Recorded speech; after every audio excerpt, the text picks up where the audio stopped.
Hello, and welcome to another installment of The Making of Second Chance Heroes by Rocket City Studios. I am your host, Eli Platt. I was, or am, the lead level designer on the project. And we are in the second Trashcalibur level, which is the 6th level of the Hobo Colony, if you want to look at it that way, or the 3rd level, second part of the dungeon, etc. So yes, in the previous level we came out of this sort of subway tunnel onto this bridge, and we have now encountered the Hobo Castle, and away we go with the walkthrough. Actually, I'm going to go and hide the invisible scene objects here. Edit. Jeez. Hide selected. There we go. Alright, so you start off on this bridge, and you come in, and you're presented with Trashcalibur, the bindle in the stone, only it's way up there where you can't reach it. So you're going to have to go around and find a bunch of keys to get through this level. And so you come up this steep flight of stairs into the top of the castle. And so one of the things I was going for in this castle was that it was both a castle and a sewer system and a subway station all at the same time, and sort of just trying to like mesh those things together as seamlessly as possible.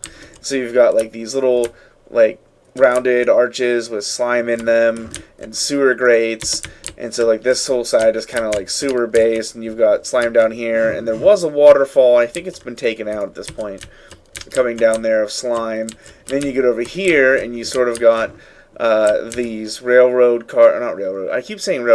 cars and things that were going across here, and this one's smashed down through, and you got holes in the floor.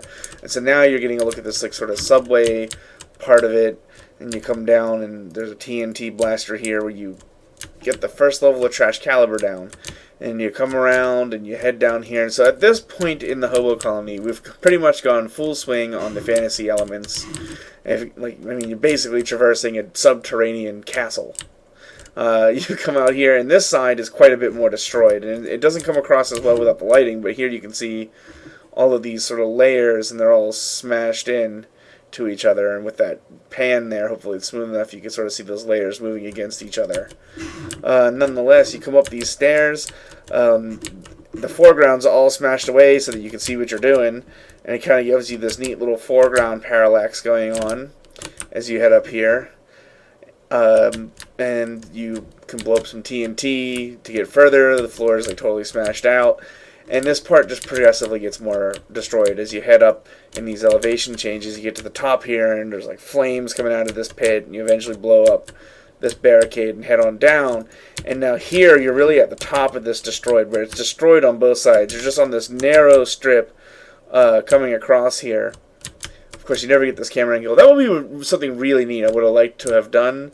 It was never on the table as something to do, but it would have been neat to have sort of a directed camera where you could give these interesting angles and perspectives.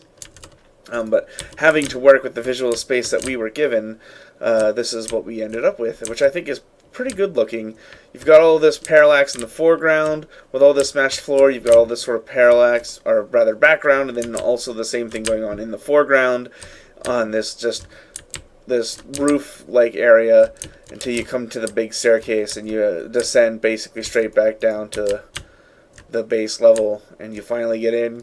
And at this point, you've hit enough TNTs to blast this bindle all the way to the ground. But then the roof starts to cave in, and you run out here through the center.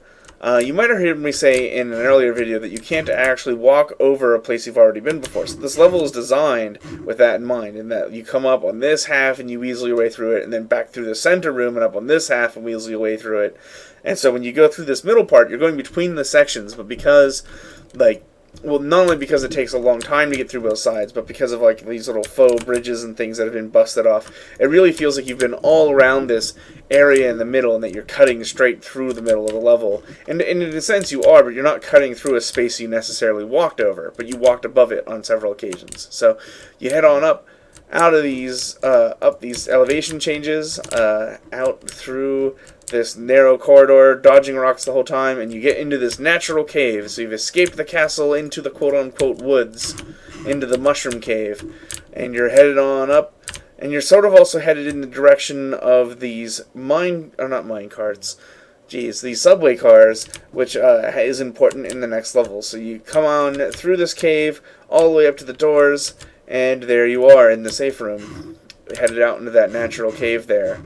And so there we have it, Trashcalibur. Just get some more interesting. I know I already did a bunch of camera angles. I don't know if there's any more real camera angles that haven't been seen, but again, you can see big elevation changes in this level, giving you a real kind of 3D feeling as you're going through. You're not just on a flat plane. Yeah, Trashcalibur, there we go. Alright, well that I think about wraps it up for the Trashcalibur dungeon. Up next, in sequential order, we have the train depot levels, which are named the Hidden Path, or the Unknown Path. Alright, see you there. Bye.